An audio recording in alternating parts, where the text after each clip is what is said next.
Good evening. This is Crime Classics. I am Thomas Hyland with another true story of crime. Listen.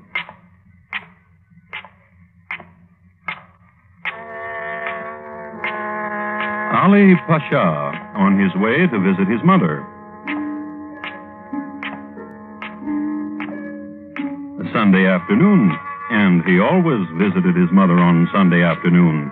It was a thing she could count on. A mother has always wanted a place of her own, where she could get away from it all, secluded. Ali gave it to her.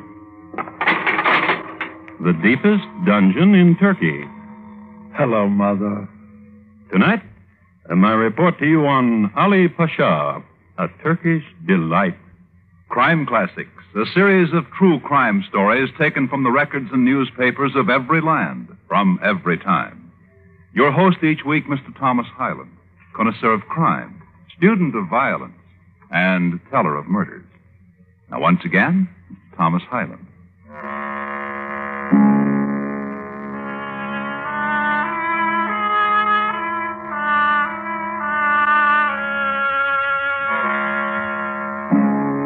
There were harems in those days, and fezzes and veils and scimitars and slaughter, Albania's chief imports from her Turkish masters. For in 1750, the Ottoman Empire was still powerful and bled her vassals, left Albania bleak and starving, and a wild country scourged with marauding bandit tribes. It was terror and theft and pillage and flame, and a child's mute staring at death's image. Ali, at the age of 9, childlike reaction to the murder of his father, a silent comment upon the raid of the horsemen of the Kisuran tribe. My child, my child. A mother, a new widow whose name was Kahamko. My child, see there in the corner, your brother and your sister, huddled and silent and weak, having found sleep to shield them from pain. Weak and coward. So there is but you and I. Then listen. This night the Kisura came down from the hills and killed your father and burned all there was to burn, so that now we live in a cave. Your father was weak, without the strength to fight them off. The wealth of a man is his only so long as he is strong enough to keep it, and this includes his life. So, therefore, you will be strong, Ali, and whatever you truly wish will be yours because of that strength. You will avenge this night, Ali. But above all, remember this night as a symbol. Those with power flourish. To them, anything is allowed. Power and no compassion for your enemies. That is the trick. Tonight, you have gained wisdom. Now, sleep.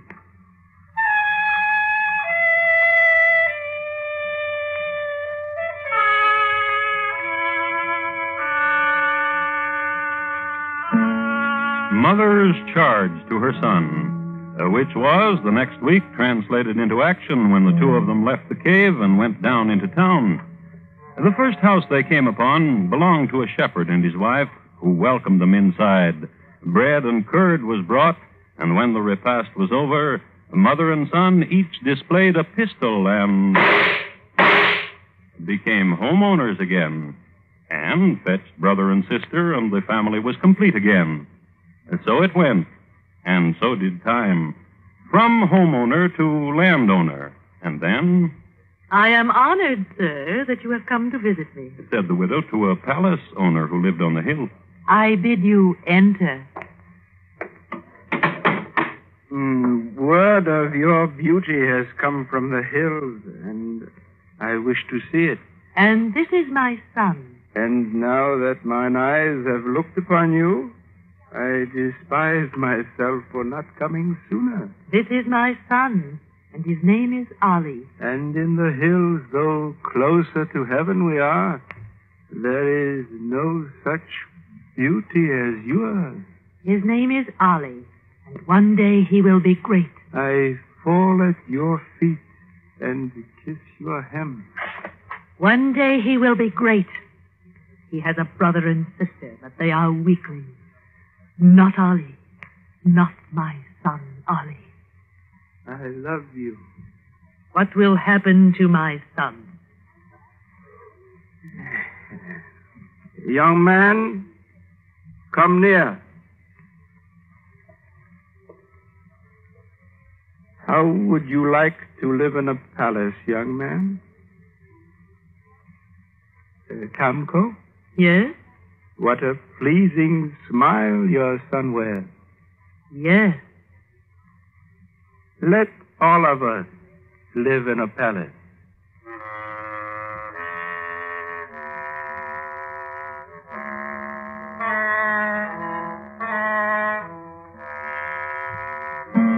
The man who made the invitation was named Zurat, an amazingly spry fellow who was almost 70.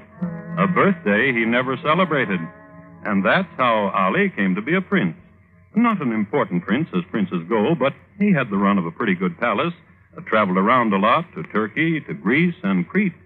Life agreed with him, and he grew into a strapping young man. The family prospered, and by this time, Ali had fallen into a habit. It was never difficult for him to kill. Not with a mother like he had. In Kardiki, there is a man. He owns a province. He has a harem of 20 and a stable of 40, and slaves. His name is Good Pasha. And if he were slain, all his property could be taken by his slayer. And more than that, he is the last survivor of the tribe which slew your father. I have summoned you to remind you of it. Yes.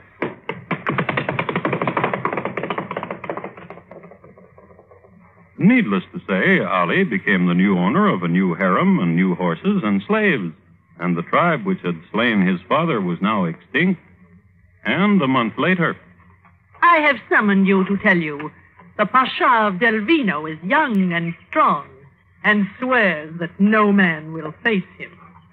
I thought you should know it. Needless to say, Ali put the title of Pasha of Delvino under his belt. And the next month... We have such a nice family. Yes, we do, Mother. Your brother is content with his sheep and his wife. And my sister is married to the Pasha of Ajirokastrom. And you, wealthy and with much power. Ali? Yes? Your sister is wealthier than you and with more power. I've thought of that. Her husband has provinces and much gold. I'm fond of him. He has a domain second only to the Sultan. Nevertheless, he's a good man and thinks only of how to make my sister happy. Listen to me. Do not ask me to kill him. Once, when you were 9 years old, you lived in a cave, and there was the heart in you of a young lion. And so it is today. You would be second to the Sultan. Yes. Then kill him.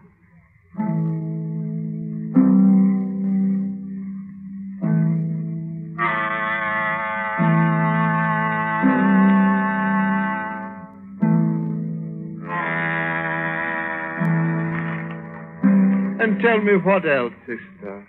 He is a great man and a great husband. Oh, look about you. One of the many wonders he has made for me. This very lake was a village, and my husband once heard me cry out at the squalidness of it. So he made a lake of it, and slaves to paddle me about in it as now. And look below, how clear the water. You can still see the houses. You glow when you speak of him. He is gentle with me. And you love him dearly. Love him? Yes. I'm not sure. Oh? He shuns the harem for me, and my whim becomes A lake, a castle, a jeweled saddle. whatever my whim. Yet, Yet what? oh, see there, he waits for us at the landing house. You've not answered me. Yet what? I do not know. Then ask yourself this. Would you weep if he were dead? Dead? If he were slain? Why are you here, Ollie? To pay homage to my sister? To slay her husband? Tell me, do you love him? Do not kill him, Ollie. If he were to die, the people of his province would take allegiance to me. And I would be second to the Sultan. Are you not tired of killing? No. But you've killed so many. I was born to it. No, your mother. You should not curl your lip when you say the word. She is ambitious and evil and has taught you to kill. Do not speak of her so. She has deluded you, cheated you. No. Yes. Of her flesh and her blood, she has made a slave. She says, kill to you, and you kill. You are not a prince, Ali. Will you weep for him? Ali. Yes. He is as strong as you and wields the sword. We shall see. Oh, Solomon! Oh! Here, take your wife's lovely hand and help her onto the landing. Beloved husband. Beloved? Truly? We were speaking, Soliman, about you. We wondered if my sister would weep were you to die. And what did you answer him, wife? Were you to be slain? And what did you answer him, wife? I told him I did not know. And what do you think, Ali? Were you to die? Yes, I know. And I wondered when the realization would come. If I were slain, you would be next to the Sultan in power. What do you wish? A war? No. Then what? A settlement. Here and now? Here and now. Then aside, wife.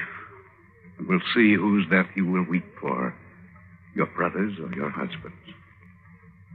Aside.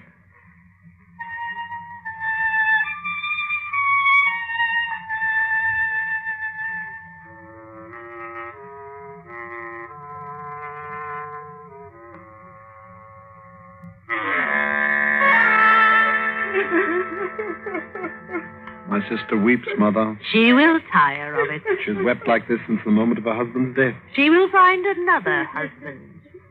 She told me this, Mother, that you have deluded me, cheated me, Oh? that I'm your slave. In spite of my power, I'm your slave. That the power is not truly mine, but yours. That I am your slave.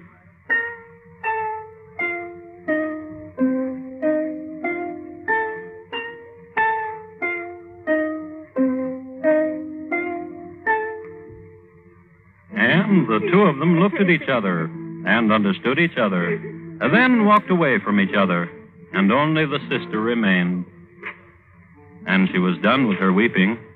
She smiled. She was the type of girl who hated her mother.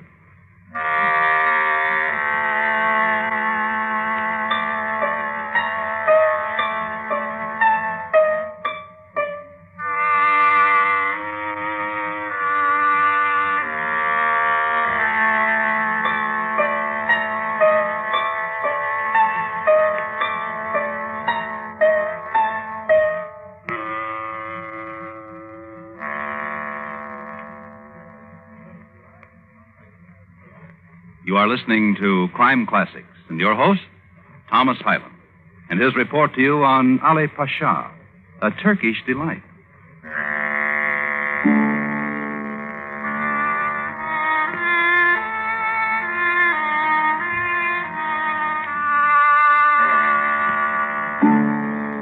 Some Albanians point to their own country as the land of opportunity. They point to an erstwhile cave dweller named Ali, who grew so in stature that he negotiated treaties with France and England and Russia, who maneuvered armies and history, whose court was filled with famous people and alchemists and philosophers and Greek poets, whose days were filled with splendor and new delights and the cackle of spilling jewels and the swish of silk. This story we're discussing here has its climax when Ali was in his late 20s, when he was well down the road of becoming a child of history, albeit a terrible one. This, then, is the story of one boy and his mother, a mother whose name was Kamko, who one day traveled into the hill country to visit another son. It is fine to see you, Abu. What do you do here, Mother? Cannot a mother visit her son? The last time we spoke to one another, you called me vile coward and told me you never wished to see me. I bruised my heart remembering. It is what I came for. To be forgiven. And not to laugh at me, your son, a shepherd, clothed in matted wool among my sheep.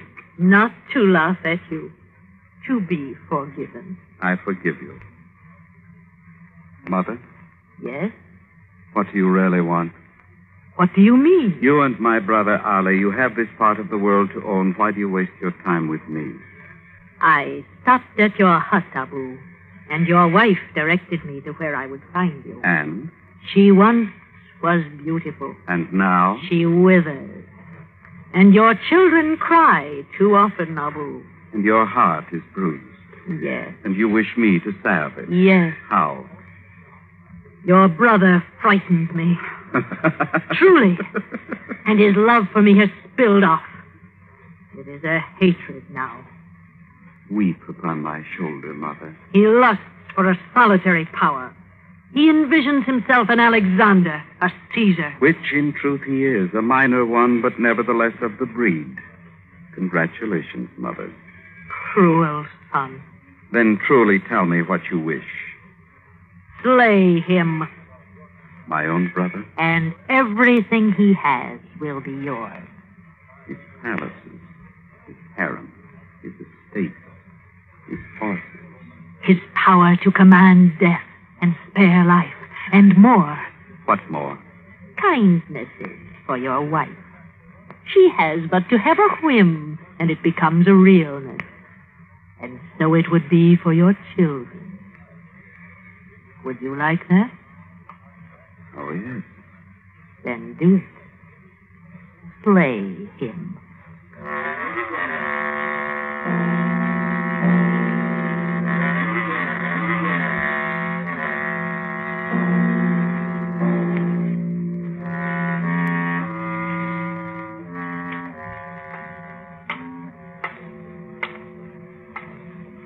I am his brother. I am Abu. See? Here is a seal from his mother. Admit me.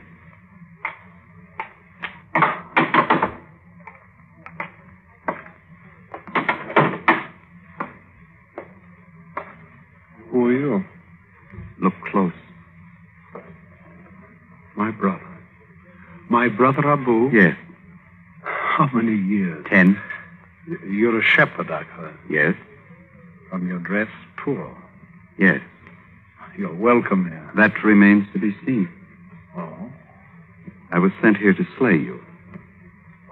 Yes, I was to come here and greet you and reestablish our brotherly love, to recall the olden days and reestablish tottering memories. Then I was to devise some stratagem, such as perhaps you would doze and I would stab you. Why? Because you are a tyrant. True. Some device, you understand, and you would be slain. True. Our mother sent you to me. Yes, yes, she did. But you are a shepherd, a gentleman who sleeps beneath the stars and loves children and plays the reed. And I am a coward. Now, what will you do with me?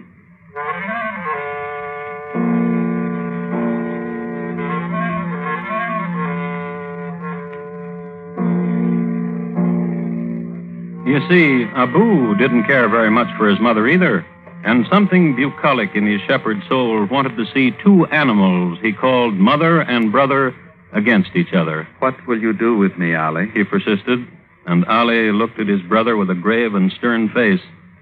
It should be mentioned that Ali always kept a headsman at his beck, and he need only to bend a finger and a head would roll, be picked up and spiked and exhibited to the countrymen. So, when Abu asked, What will you do with me? again, even the headsman was surprised when Ali smiled, and, as was the custom for visiting relatives, he provided his brother with a slow tour through the palace, which included the fountains, the boar pen, the harem, the baths. Then Ali gave him a new matted wool tunic and sent him home. Then Ali made a gesture toward the headsman, which meant, come with me. So, away they went to the minarets of his mother's pavilion. Where is she? What's she doing? Who are you? Physician to the noble Kamko, as are we all physicians. What is the matter with her? Ill, You know who I am? of course. Then I command you to tell me what is wrong with her. Ill? But grievously? Unto death? No. No? No. Walk with me. Yes.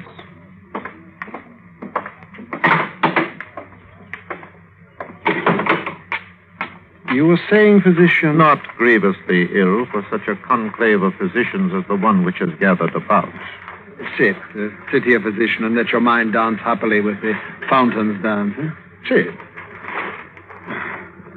How bright the world when seen through leaping crystal. You sigh. You're weary. Have you come a long way to attend my mother? From Alexandria. Are you famous there? And wealthy? Fame, but no fountains. And fountains, physician. What do they make you want to do? What symbol are they to you? Wealth? Extreme wealth? Of kings, perhaps? In my court are the physicians of the world, alchemists and doctors of repute from Spain and France. Each serves me, and each night goes home to his palace to meditate and experiment.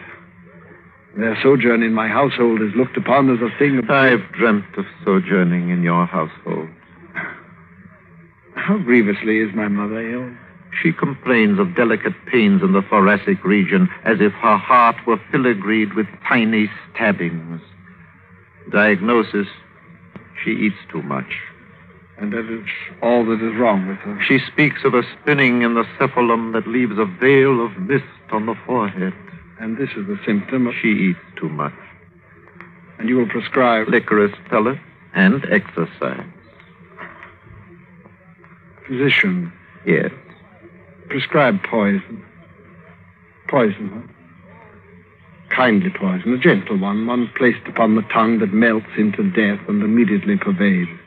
A tender poison, one that causes sweet and instant death. I cannot. Then I will have you beheaded and summon another physician to do my bidding. First, listen to me. Your mother, Kamko, makes each of the physicians, taste first her medicines. Either way, I should die. I see. I'm sorry. Then listen. Yes. This prescription. My mother needs solitude. Oh? And darkness. Oh? Such a place as is provided in a dungeon in my castle. Oh. Listen to the fountain. Do you hear them? Do you hear the fountain? Your Highness. Yes, physician. A sleeping potion I'll give to her, and then you, or whomever you signal, can move her to wherever you wish. Yes. And for me, first sleep, then a sojourn, Your Highness? In my household.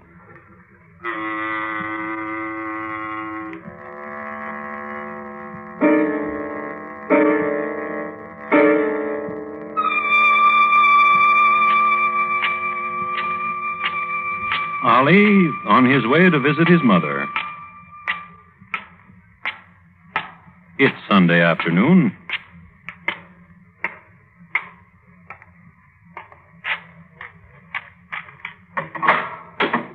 Last Sunday afternoon, his mother looked terrible.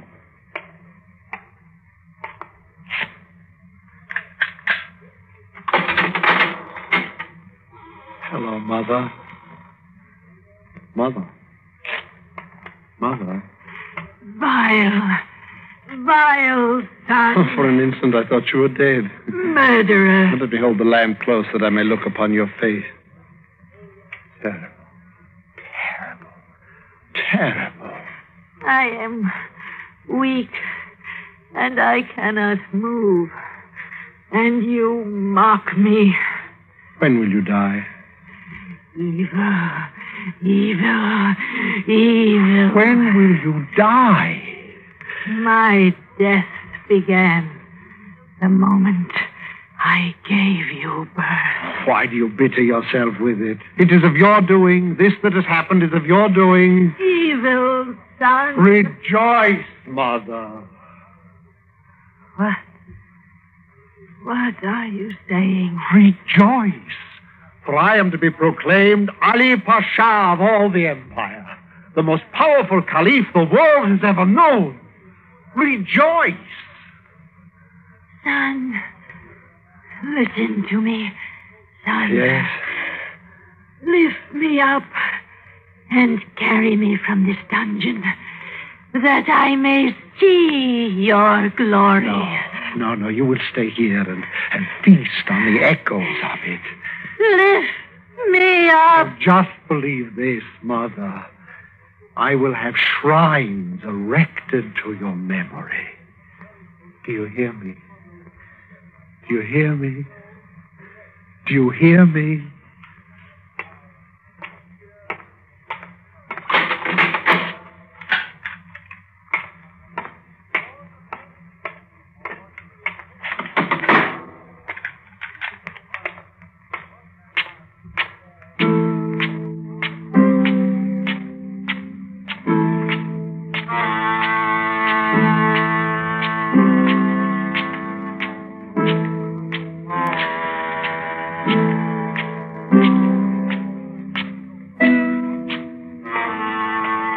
Ali went back upstairs, and as soon as he walked into the sunlight, he was proclaimed Pasha.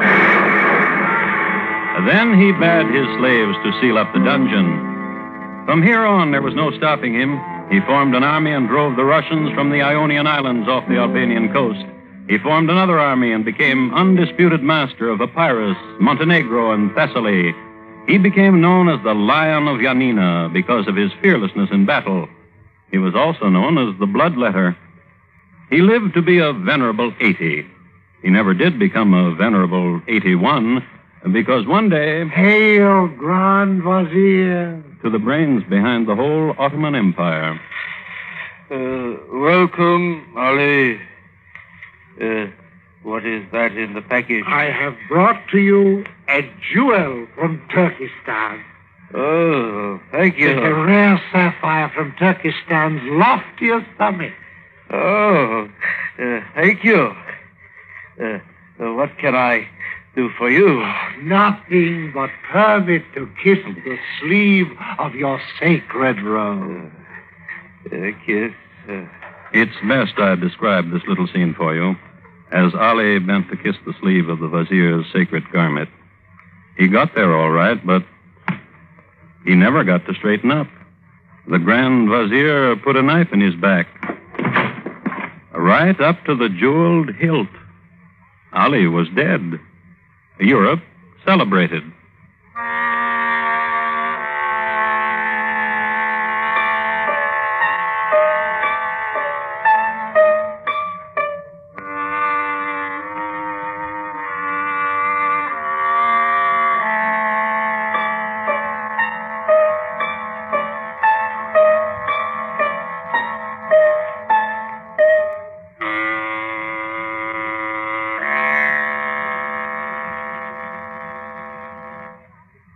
Ali Pasha, tonight's crime classic, was adapted from translations of the documents of the times by Morton and David Friedkin.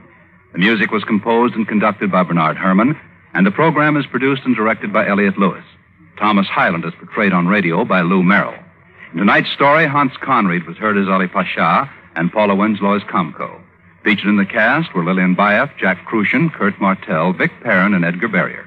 Bob Lamont speaking. Here again is Thomas Hyland. Thank you. Good night.